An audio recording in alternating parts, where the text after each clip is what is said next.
অভিবাসন বিরোধী বিক্ষোভের জেরে উত্তাল হয়ে উঠেছে যুক্তরাষ্ট্রের লস অ্যাঞ্জেলেস। শহর জুড়ে প্রতিধ্বনিত হচ্ছে একই স্লোগান, আইসিই বাতিল করো। শুক্রবার শুরু হওয়া বিক্ষোভ রূপ নিয়েছে সহিংস সংঘর্ষে। মঙ্গলবার পর্যন্ত নগর জুড়ে অস্থির পরিস্থিতি বিরাজ করে। এদিন প্রায় 200 জনকে গ্রেফতার করে পুলিশ, কিন্তু তাতেও কাজ না হওয়ায় এবার আরও কঠোর হচ্ছে ট্রাম্প প্রশাসন।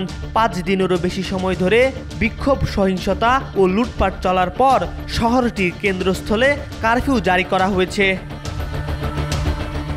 10 জুন রাতে লস অ্যাঞ্জেলেস শহরের মেয়র ক্যারন বেস ঘোষণা দেন, রাত 8টা থেকে পরদিন ভোর 6টা পর্যন্ত নগরীর 2.5 বর্গ কিলোমিটার এলাকায় কারফিউ কার্যকর থাকবে।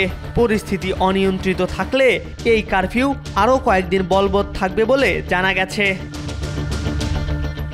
নগর কর্তৃপক্ষ শহরের বাসিন্দাদের মোবাইল ফোনে সতর্কবার্তা পাঠিয়ে কারফিউয়ের বিষয়টি জানিয়েছে।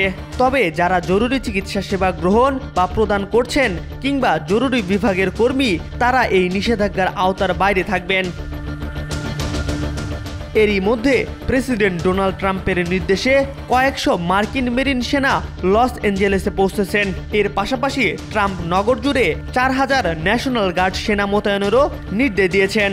তবে ট্রাম্পের এমন সামরিক পদক্ষেপের তীব্র সমালোচনা করেছেন ক্যালিফোর্নিয়ার গভর্নর গ্যাভিন নিউজম।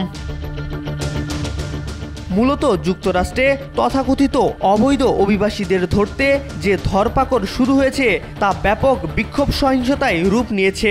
তবে এই বিক্ষোভ আর ক্যালিফোর্নিয়ার মধ্যে সীমাবদ্ধ নেই। এই বিক্ষোভ এখন দেশটির বিভিন্ন অঙ্গরাজ্য ও শহরে ছড়িয়ে পড়েছে। বিক্ষোভ চতুর্থ দিনে প্রবেশ করার সঙ্গে সঙ্গে বোস্টন, হিউস্টন এবং ফিলাডেলফিয়া সহ বিভিন্ন শহরে সহিংস চিত্র দেখা গেছে। ফলে পরিস্থিতি ক্রমশ উদ্বেগজনক রূপ নিচ্ছে বলে আশঙ্কা করছে স্থানীয় প্রশাসন। এম আর আকাশ, আজকাল।